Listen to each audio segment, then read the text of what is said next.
우리 요한복음 9장에서는 그 맹인 이야기를 우리가 봤었습니다. 그래서 맹인 이야기를 봤고, 이제 요한복음 10장에 오면 목자와 양을 우리에게 말씀해 줍니다.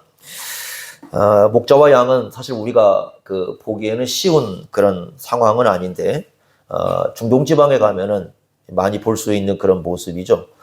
근데 이 9장과 10장은 서로 연결되어 있다는 걸 우리가 좀 볼 필요가 있습니다. 왜냐하면 10장, 여러분 21절에 보면은, 맹인의 눈을 뜨게 할 수 있느냐라는 그 맹인의 눈을 뜨게 한 것을 말씀을 하고 있잖아요. 그러니까 목자와 양의 비유는, 그 앞에 있는 9장에 있는 맹인의 눈을 뜨게 한 것과 연관이 있습니다. 그러니까 이런 거죠. 10장에서 얘기하는 건 뭐냐면 눈을 뜬 사람이 누구냐 하는 거죠. 영적인 눈이 뜨인 사람이 어떤 사람이냐, 그걸 보여주고 있는 것이 바로 10장의 내용이라고 이렇게 볼 수가 있습니다. 그래서 진짜 눈을 뜬 사람, 그가 누군가, 이걸 10장에서 얘기해 줍니다. 22절에 보시면요, 그 절기 하나를 언급을 합니다. 10장 22절. 그 절기 하나 이름이 뭐죠? 수전절이라는, 구약에는 안 나오는 절기입니다, 이게. 구약에는 안 나오는 절기니까 중간기 시대, 그러니까 성경 우리 구약의 말라기로부터 시작해서 신약까지 한 400년 그 기간이 있지 않습니까? 그때 만들어진 절기라고 보시면 됩니다. 수전절이라는 것이 뭐냐면, 이 전은 성전을 의미하는 거고요. 수라는 것은 닦는다는 의미도 있지만 고친다는 의미가 있습니다. 그래서 성전을 수리하고 봉헌한 절기와 연관이 있습니다. 그래서 이제 그런 절기를 지키는데, 이게 이제 우리 달력으로는 보통 11월에서 12월, 그러니까 11월, 12월 사이인데 8일 동안 지킵니다. 그래서 이 절기를 뭐라고 부르냐면은 빛의 절기라고 부릅니다. 빛의 절기. 우리나라도 여러분 보시면 가끔 이게 빛 가지고 축제하는 거 있잖아요. 이제 예를 들면 어디가 있겠습니까? 빛을 갖고 축제하는 곳이 진주 가면 있습니까? 진주 가면 이렇게 한번 그 빛 축제 같은 거 이렇게 하지 않습니까? 근데 유대인들이 이제 빛의 절기라고 해서 그 절기를 지키는 게 바로 이 수전절입니다. 각 가정에 8일 동안 지키는데 8개의 촛대를 이렇게 8개 촛대가 있고 그 촛대에다가 이제 기름을 넣는데 하루에 하나씩 불을 붙입니다. 오늘 8개 촛대 중에서 하루에 하나씩 붙이니까 8일 동안 지키면 8개가 등이 다 불이 들어오겠죠. 그래서 이 빛의 절기라고 부르는 게 바로 이 수전절입니다. 그러니까 여러분, 우리가 앞에서 예수님이 맹인 이야기 하시면서 무슨 얘기를 하셨죠? 자신이 세상의 빛이라는 거. 그러니까 수전절과 연관이 있습니다. 이게. 예수님께서 이 수전절을 지키는 그 유대인들에게 빛과 연관을 시켜서 눈을 뜬다는 것이 무엇인가를 잘 가르쳐 주고 있습니다. 자, 그래서 10장에서 이제 예수님에 대한 얘기를 하고 있는데, 예수님을 누구라고 말씀하시냐면 양의 문이라는 표현을 쓰고 있습니다. 문이라는 표현을 쓰고 있습니다. 그래서 7절에 보면 나는 양의 문이다. 그러니까 이게 이제 어떤 사람이냐? 눈을 뜬 사람들의 고백이에요, 이게. 그러니까 눈을 뜬 사람들, 그러니까 맹인의 눈을 뜬 사람들은 예수님을 누구로 고백하냐면 양의 문이다. 이걸 알게 된다는 거죠. 여러분, 예수님 당시에 가장 심각한 것이 뭐라고 보십니까? 물론 여러 가지 있지만, 예수님께서 주로 이제, 이렇게 화를 선포하실 때 정말 화가 있다. 굉장히 화가 있다라는 말은 예수님이 쓸 때 가장 강력한 표현 중에 하나죠. 대개 언제 그 얘기를 많이 쓰시냐면 맹인 이야기 등장을 합니다. 그래서 마태복음 15장에 보면 예수님이 무슨 말씀을 하시냐면 맹인이면서 맹인을 인도한다고 하는 사람들에 대한 얘기를 합니다. 그러니까 본인이 맹인이에요. 맹인인데 다른 사람을 맹인이라고 얘기하면서 그 사람을 인도하겠다고 하는 그 맹인들에 대한 얘기를 예수님께서 가장 심각하게 다루십니다. 그 당시 예수님 당시 이제 종교 지도자들에 대한 얘기죠. 그래서 이제 마태복음 15장 14절에 보면 맹인이 되어 맹인을 인도하는 자. 이제 이 맹인의 문제, 그러니까 맹인이 되어서 맹인을 인도하는 사람에 있어서 그 맹인이 가장 심각한 문제는 뭐냐면 자기가 맹인인 걸 모르고 있다는 거예요. 그러니까 자기가 맹인인 걸 몰라요. 그러니까 어떻게 생각하냐면 자기는 눈을 뜨고 앞을 바라보고 있고 다른 사람은 다 맹인이라는 겁니다. 이렇게 생각을 하고 있습니다. 그런데 실상 예수님이 보실 때는 그 사람이 맹인인 겁니다. 그리고 그 맹인이 다른 사람이 맹인이 아니라는 게 아니라 다른 사람도 맹인인데 맹인이 맹인을 인도하고 있습니다. 이게 여러분들 예수님 당시에 있었던 종교 지도자들의 모습입니다. 우리 지금은 뭐 아닐까요? 지금도 마찬가지라고 생각이 되었는데, 뭐 교회도 마찬가지고, 사회도 마찬가지고, 뭐 자기들이 다 지도자라고, 사회를 이끌어가는 사람들이라고, 정치를 이끌어가고, 경제를 이끌어가고, 세계를 이끌어간다고 여러분 하는 사람들은 우리가 들여다봅시다. 진짜 빛이 있습니까? 진짜 그 사람들 따라가면 옳은 길입니까? 진짜 그들이 말한 대로 살아가면 우리 인생이 그들을 따랐다는 것에 대해서 이게 진리라고 보장받을 수 있습니까? 한번 질문 한번 던져보자는 거예요. 그게 상당히 중요한 거죠. 여러분 베드로후서라고 있지 않습니까? 성경에 베드로전서, 베드로후서가 있는데 베드로후서 전체 내용은 뭐냐면 거짓 선생들 얘기입니다. 그래서 1, 2, 3장에 나오는 이 석장이 전부 거짓 선생들에 대한 얘기인데 거기 보면은요 예수님이 썼던 맹인의 표현이 등장을 합니다. 그 베드로후서 1장 9절에 보면은 이 맹인이 등장을 하는데 누가 맹인인가? 근데 베드로는 예수님의 교훈을 알고 있잖아요. 예수님의 교훈을 알고 있기 때문에 누가 맹인인가라는 그 질문에 대한 답을 분명히 하고 있습니다. 그래서 베드로후서 1장 8절과 9절에 뭐라고 얘기하냐면은 예수님을 얘기하는데 분명히 거짓 선생 예수 얘기합니다. 잘못된 사람들이 뭐 예수 얘기 안 하는 게 아니라 그 거짓 선생들도 예수를 얘기하는데 들여다보면 예수를 알지 못한 사람들. 진짜 예수를 모르는 사람. 그러니까 예수를 모르는데 예수를 얘기해요. 그래서 그들을 누구라고 하냐면 그 사람들을 맹인이라고 부릅니다.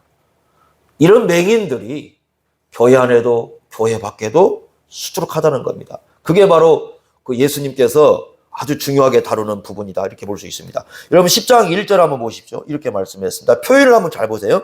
자, 내가 진실로 진실로 너희에게 이르노니 문을 통하여 양의 우리에 들어가지 아니하고 다른 데로 넘어가는 자는 절도며 강도요 문으로 들어가는 이는 양의 목자라 이렇게 말씀합니다. 여기 잘 보시면 들어가는 자가 나오죠. 들어가는 자.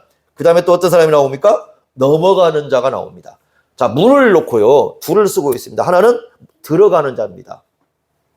들어가는 사람은 어떠세요? 문을 통해서 가는 사람이죠. 요게 들어가는 사람입니다. 이게 요 들어가는 자가 나오고 그 다음에 어떤 사람은 넘어가는 자가 나와요. 넘어가는 사람은 문으로 갈 수가 없어요. 그럼 어떻게 합니까? 넘어가는 거죠. 뭔가를 넘어갑니다. 담을 넘어갑니다. 여러분 자기 집을 들어갈 때 담을 넘어가는 사람은 어떤 사람입니까? 도둑놈이죠. 아니, 자기 집이 아니니까 넘어가지, 그죠? 그래서 1절에 보시면 아니요, 그런 적은 있어요. 저희 집도 저희 집인데 넘어간 적은 있습니다. 집에 문이 잠겨가지고 들어갈 수 없어서 담 뛰는 거 들어간 적이 있습니다. 여러 번 있습니다, 제가. 예. 근데 그 1절에 보시면은 그래서 넘어가는 사람은 어떤 사람이다? 절도고 강도다. 이게 문이 굉장히 중요하죠. 이게 문을 통해서 들어가는 자는 두 종류입니다. 하나는 목자. 진짜 목자는 그 문으로 들어가죠. 그 다음에 그 목자를 따르는 양.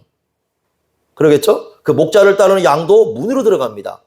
그런데 그 문으로 들어가지 않는 사람들, 넘어가는 사람들이 있습니다. 넘어가려고 하는 사람들. 이런 사람들은 다 누구다? 절도고 강도다. 이렇게 얘기합니다. 자, 그 다음에 1절에 잘 또 다시 보시면 양의 우리가 나옵니다. 양의 우리라는 것이 우리 그 정서에는 잘 안 맞는 얘기인데 이제 그 중동 지방에 가면은 양을 이제 밖에서 이렇게 치잖아요. 양을 밖에서 치면 이제 양을 이동을 해야 됩니다. 그래서 실제로 이제 이스라엘 갔을 때 제가 양이 이동하는 걸 봤어요. 거기도 보았고 몽골 갔을 때도 봤는데 양은 몽골 쪽이 훨씬 많은 것 같아요. 이게 이동하는 걸 이렇게 좀 보고 이렇게 이제 그 이스라엘 갔을 때는 양이 뭐 여기저기 이렇게 흩어져 있는 거 이렇게 이제 보았는데 그 양을 밖에서 칠 때 그 돌로 이렇게 담을 만들어 놓습니다. 막 큰 담이 아니고 돌로 이렇게 이제 담을 만들어 놓고 이제 그 짐승들이 못 들어오게 하는 거죠. 그리고 이제 문을 하나를 만들어 놓은 거죠. 문을 이렇게 돌로 담을 치고 난 다음에 문을 딱 하나를 만들어 놓습니다. 문을 만들어 놓고 이제 거기에서 이제 그 문 쪽에서 이제 목자가 있고 양들을 이제 안쪽에 이렇게 재우는데 문은 딱 하나만 만들어 놓죠. 문을 여러 개 만들지 않습니다. 성은 들어가는 문이 많죠, 그죠? 그렇지만 양의 이 치는 우리는요 문이 딱 하나밖에 없습니다. 그러니까 이걸 가지고 예수님이 하시는 말씀이에요. 그러니까 그 안에 이제 진짜 양들이 들어가 있는 거죠. 자, 한번 보겠습니다. 그러면서 이런 말씀을 하고 7절에 보세요. 7절. 7절과 9절 말씀입니다. 같이 한번 읽어보겠습니다. 7절 같이 읽겠습니다. 시작. 그러므로 예수께서 다시 이르시되 내가 진실로 진실로 너에게 말하노니 나는 양의 문이다. 이게 여러분들 정관사가 들어가 있어요. 정관사가요. 그러니까 게이트, 문이 게이트인데 그 정관사가 들어가가지고, 그러니까 정관사가 들어갔다는 건 뭐냐면 유일한 문이라는 거죠. 문이 뭐 여러 개 있는데 그 중에 하나라는 게 아니라 이 문 하나밖에 없어요. 또 하나 이제 그 9절 보시면 9절 같이 읽겠습니다. 시작. 내가 문이니 누구든지 나로 말미암아 들어가면 구원을 받고 또한 들어가며 나오며 꼴을 얻으리라. 여기도 내가 문이니가 정관사가 들어가 있습니다. 그래서 유일한 문이다. 그 뜻입니다. 그러니까 예수 그리스도를 통하지 않고 예수님을 따르지 않고 다른 길로 간다? 그 모두가 다 가짜들이라는 거죠. 이 부분 굉장히 중요합니다. 그래서 그 사람들을 뭐라고 부르느냐 앞에서는 강도고 절도입니다. 12절에는 뭐라고 불렀습니까? 12절 보십시오. 싹군이죠. 여러분 싹군이라는 게 원래 일을 하면 품삯을 받는 거 맞죠? 그 싹군이라는 게 그런 의미로 쓰는 게 아닙니다. 그 당연한 거죠. 일을 해가지고 싹을 받는 건 당연한 겁니다. 그 싹군 의미가 아니에요. 내용상을 우리가 쭉 전개를 들여다보면 어떤 사람들이냐, 이 싹군도 역시 마찬가지지만 내용상 이렇게 쭉 보면은 예수 그리스도를 통하지 않고 전혀 예수 그리스도 없이 앞에서 그 하나님의 양무리를 이끌겠다고 나서는 모든 사람은 다 뭐예요? 다 싹군입니다. 그러니까 그게 참 중요한 부분입니다. 그러니까 이 부분을 우리에게 말씀해 주고 있는데, 그래서 예수님을 통한다는 것은 이제 결국은 이제 우리가 예수님을 정면으로 마주해야 되는 거죠. 그래서 진정한 양도 마찬가지. 이게 다 뭐 양이라고 생각해 봅시다. 양도 마찬가지. 예수님의 양도 마찬가지고 또 예수님 밑에서 일하는 뭐 목자 역할을 한다는 사람도 마찬가지지만 예수님의 십자가와 부활 앞에 정면으로 서지 않으면 모두가 가짜입니다. 그러니까 예수님의 십자가와 예수님의 부활 앞에 정면으로 서야 됩니다. 우리가. 믿음이라는 건 그렇습니다. 그래서 이 부분이 상당히 중요한 건데, 그래서 우리는요, 그래서 그 두 가지 절망을 이제 생각을 하셔야 될 것 같은데, 둘 중 하나의 절망을 하게 되는 거죠. 사람은. 둘 중 하나의 절망을 하는 것에 대하여 그러는데, 어떤 절망을 하느냐에 따라서 그 사람의 인생은 의미가 있고 아니면 또는 완전히 멸망으로 가는 그런 인생이 됩니다. 여러분 로댕이라는 그 조각가가 아마 그림이 만들어 놓은 조각품 혹시 기억하십니까? 생각하는 사람 아시죠? 이렇게 뭐 어떻게 되어 있습니까? 뭐 표정 한번 쳐보시면 이건 고민하는 것 같은데, 생각하는 그 사람인데, 이게 어디서 나온 그 영감을 얻은 거냐면 단테의 신곡이라는 책에서 영감을 얻어서 쓴 겁니다. 그래서 이렇게 로댕이 생각하는 이렇게 표정을 짓고 있잖아요. 그 아래가 뭔 줄 아십니까? 지옥문입니다. 그러니까 이게 뭐냐면 지옥문 위에서요, 이 아래를 이렇게 지옥에 들어가는 입구를 이렇게 바라보면서 생각하는 표정을 이렇게 내려다보고 있습니다. 뭘 생각하는 걸까요? 지옥문 위에서 뭘 생각하고 있는 걸까요? 저는 과연 뭘 생각하고 있을까? 여러분 어떻습니까? 사람들은 왜 지옥을 생각하지 않을까? 뭐 그거 생각할까요? 아니면 저 지옥에 들어온 사람은 도대체 어떤 인생을 살았을까? 뭐 그런 생각을 할까요? 근데 여러분 단테의 신곡이라는 책을 이렇게 보면 있지 않습니까? 그 단테의 신곡이 이제 세 개로 되어 있습니다. 지옥, 연옥, 천국 이렇게 들어가 있는데 제일 먼저 나오는 게 제 1편이 지옥을 이렇게 들어가는 장면이 나오는데, 지옥에 이렇게 딱 들어갔을 때 그 지옥 편의 제 3권에요. 3권에 보면은 이 지옥문에 글귀가 하나 새겨져 있다고 합니다. 그 글귀가 굉장히 유명한 글귀입니다. 그 글귀가 딱 뭐라고 되어 있냐면 이렇게 되어 있습니다. 여기 들어오는 그대. 이제 그 라틴어를 잘 몰라서 그냥 가장 좋은 번역으로 그냥 그렇게 해놨습니다. 여기 들어오는 그대 모든 희망을 버리라 이렇게 되어 있습니다. 지옥 입구에서 희망은 다 남겨두고 들어가라. 그러면서 지옥을 뭐라고 표현했냐면 슬픔의 도시, 영원한 그 비탄의 세계, 멸망의 사람들이 있는 곳, 이렇게 이제 표현을 했어요. 근데 그 지옥에 들어오는 사람들은 모든 희망을 다 여기다 두고 들어가라. 그 얘기는 그 안에는 어떤 희망도 존재하지 않습니다.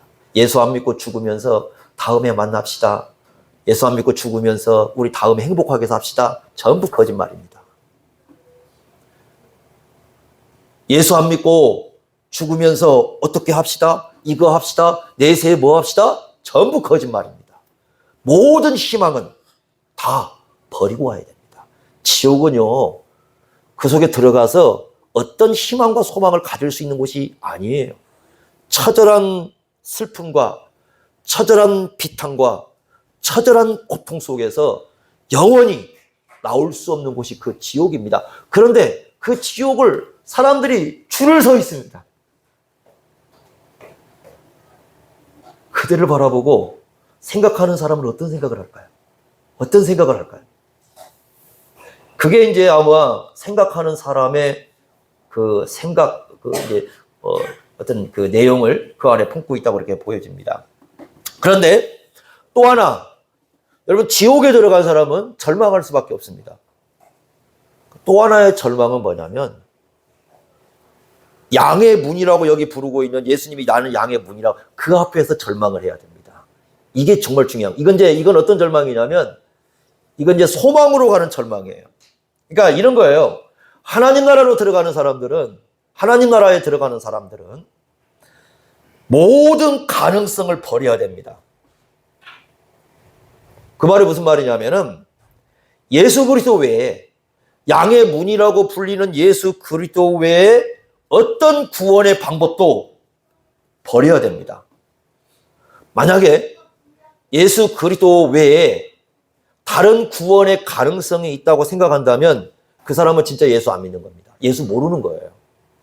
양의 문에 대해서 정관서를 써가지고 유일한 문이라고 얘기한 것은 뭐냐면, 하나님 나라에 들어갈 수 있는 유일한 문은 예수밖에 없다라는 겁니다. 그 앞에서 인간적으로 가지고 있는 모든 가능성은 다 버려야 됩니다. 하나님께서 우리를 똑똑해서 부르십니까? 천만의 말씀입니다. 우리가 도덕적으로 우월해서 부르십니까? 아닙니다. 우리를 통해서 하나님이 건질 만한 게 있어서 우리를 부르셨습니까?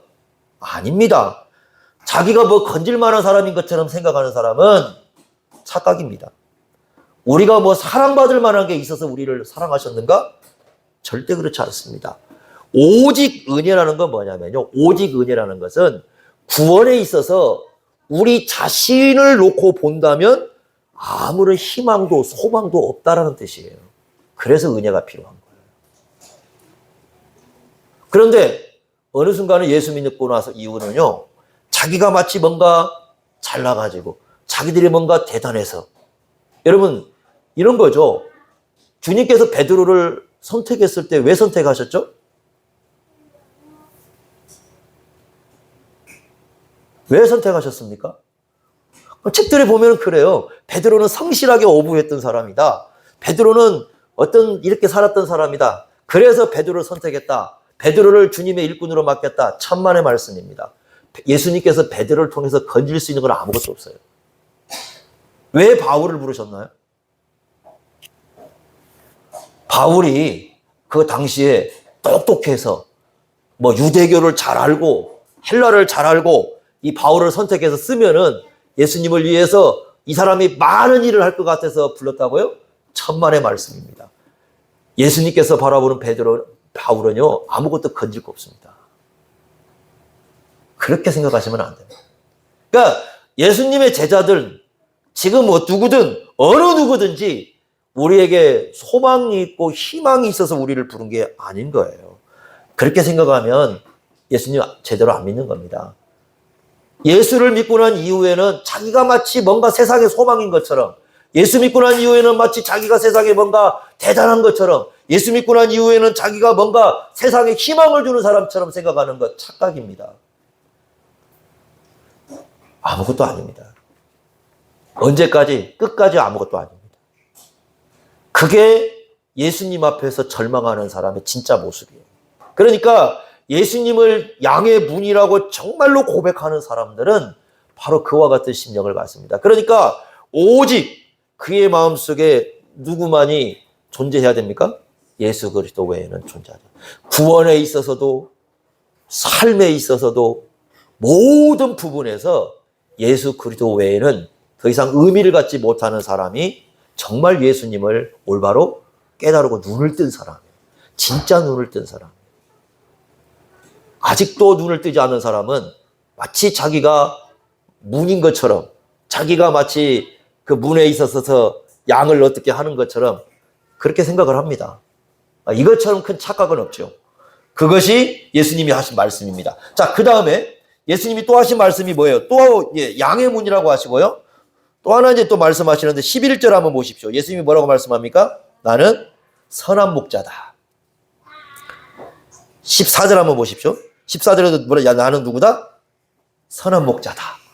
이게 이제 그 에고의 힘이라는 문장인데, 그 양의 문도 에고의 힘이고 여기도 에고의 힘입니다. 에고의 힘이가 뭐냐면 그 출애굽기 3장 그 14절에 보면 하나님께 나는 스스로 있는 자라 그랬잖아요. 그걸 70인역 번역해서 에고의 힘이라고 번역했어요. I am이라 영어로 I am인데 나는 존재한다. 그러니까 이게 뭐냐면 나는 누구라고 그렇게 선포했을 때 전제가 뭐냐면 여호와 하나님과 동등한 분이시라는 그 전제가 깔려 있습니다. 그러니까 여호와 하나님과 동등한 분으로서 어떤 분이 나는 선한 목자다. 왜 선한 목자냐? 자, 11절 보세요. 나는 선한 목자라. 선한 목자는 양들을 위하여 뭘 버려? 목숨을 버려. 여러분 이게 이런 사람이 있습니까? 없습니까? 세상에 양들을 위해서 목숨 버리는 사람이 있어요? 없어요? 왜 양을 키울까요? 저희 할머니가 소 한 마리 이제 그 집에 소가 옛날 재산이었잖아요. 한 마리가. 소를 키우시는데 얼마나 해주든지 이렇게 키우시지 몰라요. 그러니까 그냥 가장 새벽에 일찍 일어나셔서 그 소주 끓여가지고 주고 막 그렇게 가족처럼 해주든지 그렇게 키우십니다. 그런데 우리 할머니가 소를 위해서 죽지는 않아요. 양을 키우는 목적은 양을 때로는 팔아버립니다. 돈을 이익을 얻는 거죠. 그 다음에 양의 그 털을 깎아서 그거 팔아서 또 이익도 얻기도 하고 또 먹을 거 없으면 양을 어떻습니까? 잡아먹잖아요. 제가 몽골에 갔을 때 귀한 손님 오면 양을 잡습니다. 뭐라고 하죠? 허럭 뭐라고 발음이 좀 이상하다. 허럭 그런데 맛은 별로 없어요. 제가 먹어보면.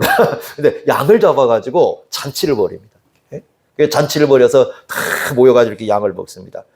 근데 그거 자기 집에서 엄청나게 귀중하게 키운 양이거든요. 목자가 양을 키우는 목적은요, 양을 위해서 죽기 위한 게 아니에요.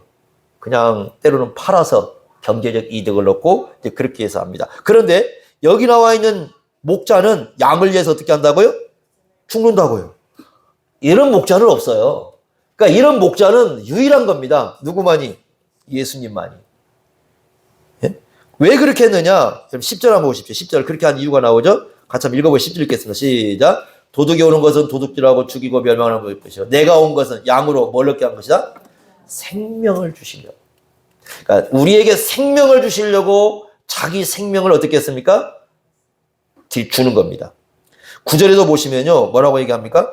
9절에 이제 그 생명을 얻는다는 말을 다른 말로 표현하죠. 내가 문이 누구 나로 말미암아 들어가면 뭘 받는다? 구원을 받는다. 그러니까 영원한 생명을 얻는다는 말과 구원을 얻는다는 말은 같은 의미입니다. 그래서 10장 한번 28절 한번 보십시오. 28절. 이렇게 말씀했습니다. 10장 28절, 29절. 아주 유명한 성경 구절이죠. 자, 10장 28절, 29절 함께 읽어보겠습니다. 내가 그들에게 영생을 주노니 영원히 멸망하지 아니할 것이요 또 그들을 내 손에서 빼앗을 자가 없느니라. 그들을 주신 내 아버지는 만물보다 크심에 아무도 아버지 손에서 빼앗을 수 없느니라. 여러분, 성경에 얘기하는데 아담 안에서 태어난 모든 사람들은 영원한 생명이 없습니다. 세 가지 면에서 그렇습니다. 첫째는 모든 사람은 죽습니다. 유한해요. 그죠? 영원히 살 사람 없죠. 모든 사람들은 죽습니다. 그런 면에서 요즘에 요즘 1월달 되니까 많이 날라오는 게 장례식 얘기입니다. 얼마나 많이 돌아갈지 모릅니다. 어제 목사님들 만났더니 지금 줄을 서 있답니다. 1번, 2번 장례 치를 분들이 줄을 서 있답니다. 이렇게 정말 많이 돌아가십니다. 모든 사람은 죽음을 맞이해야 됩니다. 두 번째, 에베소서 2장 1절에 아담 안에 태어난 사람은 영적으로 다 시체들입니다. 영적으로 살아있어도 다 시체들입니다. 시체라는 특징은 뭐냐면 반응을 하지 않죠. 그죠? 여러분 목이 마르면 어떻게 하십니까? 물을 찾죠? 목이 마를 때 물을 찾는 사람들은 어떤 사람들이? 살아있는 사람들입니다. 목이 마른데 물을 찾지 않으면 죽은 겁니다. 하나님이 없어도 하나님을 찾지 않으면 죽은 겁니다. 영적으로. 그러니까 영적으로 죽었다는 건 뭐냐면 하나님을 사랑하지도 않고 하나님을 찾지도 않고 하나님을 절대적으로 필요하지도 않고 의존하지도 않고 하나님 없이 살아도 괜찮다고 생각하는 건 다 영적으로 죽은 존재들입니다. 두 번째 죽은 겁니다. 세 번째는 뭐냐? 죽음 이후에 영원한 형벌이 있습니다. 죽음은 끝나는 게 아닙니다. 죽었으니까 끝났다? 세상과의 관계는 끝났습니다. 그러나 죽음과 즉시 우리의 영원한 심판자이신 하나님을 맞닥뜨려야 됩니다. 모든 사람은 이 세 가지 죽음의 직면에 있습니다. 세 가지 모두 영원한 생명을 잃어버린 상태입니다. 철학자 중에 쇼펜하우어라는 철학자가 있거든요. 이게 재밌는 분이죠, 이분은 친구가 별로 없는 사람인데, 이분이 이제 쓴 책을 보면 가장 강조하는 게 의지입니다, 의지. 그래서 이분의, 모토가 뭐냐면 살려는 의지. 모든 인간은 살려는 의지가 있고, 이 살려는 의지를 가지고 있을 때 인간이다. 뭐 이렇게 얘기를 합니다. 그래서 막 이 사람은 살려고 합니다. 1860년대 70세가 좀 넘어서 이분 돌아가셨는데 아침에 일어나가지고 건강한 모습으로 식사를 하고 있었습니다. 이분이. 근데 이제 1시간 뒤에 이제 하숙집에서 이분이 계셨는데 하숙집 여주인이 문을 열고 들어왔는데 그대로 밥 먹는 채로 계속 그대로 있습니다. 아침에 1시간 전에 봤는데 건강한 모습으로 내가 식사를 했는데 1시간 뒤에 와서 보니까 그대로 밥 먹은 채로 그대로 있습니다. 어떻게 돼 있었을 것 같아요? 밥 먹으면서 돌아가셨어요. 이분 쇼펜하우어 전기를 보면 참 재밌습니다. 이분 밥 먹으면서 돌아가셨어요. 왜 밥 먹었어요? 살라고 밥 먹었습니다. 그런데 살라고 밥 먹으면서 어떻게 했어요? 죽었어요. 살려는 의지로 밥을 먹었는데 죽어 있었습니다. 모든 인간은 그렇습니다.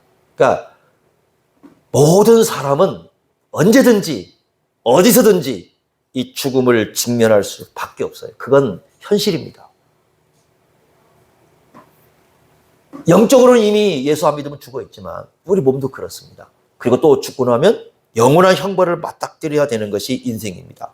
그래서 예수 믿지 않는 사람은요, 여러분들 성경에 보면은 이런 표현을 쓰십니다. 예수를 안 믿고 살아가면 어떻게 되느냐? 일생을 하나님의 진노 가운데 있다고 말씀을 합니다. 사실은요. 그래서 시편에 시편 7편 11절 12절 보시면 재밌는 표현 나오죠. 하나님은 의로운 재판장인데 하나님을 부정하고 또 하나님을 반대하고 하는 사람들에게 어떻게 하고 있냐 그랬을 때 화를 당기고 있답니다. 이미 하늘에서 이렇게 화를 당기고 있다는 거야. 그럼 어떻게 되겠습니까? 이거 언제든지 놓으면은 죽을 사람이죠. 하늘에서 하나님께서요 화를 당기고 있습니다. 안 믿는 사람들이 또는 예수를 갖다가 개판으로 믿는 사람들이 막 하나님을 향해서 삿대질하고 하나님을 향해서 막 막말하고 하나님에 대해서 자들 막 흔들어 어떤 얘기를 하지만 두려움이 없으니까 그러는 거거든요. 그런데 실제로 뭐라고 말했어요? 그런 사람들이 정말 눈을 열고 보면 하늘에서 화를 당기고 이거 언제든지 하나님의 진노로 죽일 수밖에 없는. 그게 인간이에요. 그런 우리가 너무 불쌍해서 주님께서는 친히 자기 생명을 주셔서 우리에게 영원한 생명을 주시는데 그 영원한 형벌에서 우리를 건져내시고 또 이 땅에서 영적으로 생명을 얻어서 하나님을 찾게 만드시고 그 예수 그리스도야말로 어떤 분이라고 얘기해요? 선한 목자라는 겁니다. 선한 목자이죠. 예수님 외에 누가 그런 분이 계십니까? 그걸 눈을 열고 바라봐야죠. 여러분 시편 23편 1절에 잘 아시죠? 시편 23편 1절 어떻게 되어 있습니까? 여호와는 나의 목자시니 내게 부족함이 없으리로다. 이거 모르는 사람이 어디가 있습니까? 참 웬만하면 이거 다 할 거야. 안 믿는 사람도. 여호와는 나의 목자시니. 이 목자라는 말은 길러주신다는 것인데요. 그래서 이제 그 내용을 보면 하나님의 말씀도 주시고 우리의 영혼을 건강하게 하시고 길을 인도하시고 이렇게 하시는데 신약에 오면 여호와는 목자시니 나의 목자니 그랬는데 신약에 오면 그 선한 목자가 누구시라는 거예요? 예수 그리스도. 아주 정체를 잘 밝혀주십니다. 칼빈 선생님이 이런 얘기를 하십니다. 어떤 얘기를 하시냐면은, 예수님 당시에 요 말씀을 놓고 얘기하자면, 거짓 목자들이 있었다는 거죠. 그러니까 이 당시에 그 서기관들이라든가 제사장들이라든가 종교 지도자들이 스스로를 목자라고 생각했다는 거예요. 백성들을 이끌어가는 자기들 목자라고 이렇게 생각을 했다는 겁니다. 근데 예수님께서 요한복음 10장에서 하려고 하는 일은 뭐냐면 그 사람들로부터 이 목자라는 칭호를 제거해야 된다는 거예요. 다 가짜들이니까. 그래서 제일 중요한 게 뭐냐? 올바른 목자와 잘못된 목자, 참된 양, 진짜 양과 가짜 양을 구분하는 것이 굉장히 중요했다라고 얘기하면서 이렇게 얘기합니다. 그러면 기준이 뭐냐? 누가 올바른 목자고 누가 잘못된 목자인가? 누가 참된 양이고 누가 거짓된 양인가? 그래서 칼빈 선생님은 이렇게 얘기합니다. 두 가지를 얘기합니다. 삶의 시작과 삶의 끝이 예수님이신가? 이렇게 물어봅니다. 삶의 시작과 끝이 예수님 맞는가? 그러니까 시작도 예수님이고 마지막 인생을 끝냈을 때에 과연 그때도 예수님이신가? 이게 첫 번째 질문이고 두 번째는 뭐냐면 당신의 모든 삶의 목표가 예수님이신가? 이 두 가지를 질문해 보면 된다는 겁니다. 그래서 이 두 가지를 질문했을 때 맞습니다라고 답이 나온다면 진짜 양이고 난 아니야. 난 시작도 예수님 아니고 끝도 예수님 아니야. 내 인생의 목표 예수님 아니야. 라고 답이 나온다면 좀 스스로에 대한 생각을 좀 해봐야 된다고 얘기를 합니다. 그러면서 교회의 가장 큰 질병, 그러니까 교회가 가장 큰 병에 걸릴 때가 언제냐라는 걸 얘기할 때 저는 이게 참 의미가 있다고 생각을 합니다. 뭐라고 얘기하냐면 교회가 가장 큰 질병에 걸려 있을 때는 목자라는 탈을 쓴 존재가 있을 때는. 그러니까 목자라는 탈을 쓰는 존재. 이 사람의 특징을 잘 봐라. 이 사람의 특징은 뭐냐면 예수님의 가르침에 저항하는 사람들. 이상한 거죠. 근데 이 사람들 다 예수를 얘기합니다. 그러니까 예수를 얘기하는데 그 안으로 잘 들어가 보면 예수님의 가르침에 저항을 하고 있어요. 아닌 것 같죠? 여러분들이 한번 들어보세요. 어떤 설교를 듣고 어떤 내용을 한번 들어보고 누군가가 얘기하는 거 들어보세요. 예수를 얘기하는 것 같은데 가만히 들여다보면 예수를 저항합니다. 그러면 그 사람은 뭐라고 얘기하냐면 칼빈 입장에서는 목자의 탈을 쓰고 있는 사람. 그런데 그 목자의 탈을 쓰고 있는 사람들이 교회 안에 많을수록 교회는 심각한 질병에 걸린다. 그게 그 칼빈 선생님의 분석이에요. 그래서 어쩌면 우리 시대에도 좀 깊이 좀 생각해 봐야 할 문제다. 이렇게 얘기를 합니다. 네, 지금 여러분들이 보면은 교회도 혼란스럽고 사회도 혼란스럽고 많은 혼란이 있습니다. 이럴 때 우리가 정말 그 길을 잃지 않고 가는 방법은 하나입니다. 예수 그리스도를 똑바로 바라보는 겁니다. 예수님을 똑바로 바라보셔야 됩니다. 지금 내가 걷는 길이 진짜 예수를 따라가는 길인지 똑바로 바라봐야 됩니다. 내가 서 있는 자리가 예수님과 함께하는 그 자리인지를 똑바로 쳐다보셔야 됩니다. 우리의 삶의 끝이 이대로 우리의 삶의 끝을 봤을 때 그 삶의 끝이 정말 예수님이 기다리는 그 자리인지를 똑바로 보셔야 됩니다. 그래야 우리가 이 혼란스러운 세상 속에서 흔들리지 않고 갈 수가 있어요. 여러분들 어느 누구도요, 선한 목자 자리에 서려고 하는 사람이 있다고 한다면 전부 그들은 가짜들입니다. 전부 가짜들입니다. 교회에서 그 목자라는 자리에 유일하게 존재할 분 누구밖에 없어요? 예수 그리스도밖에 없어요.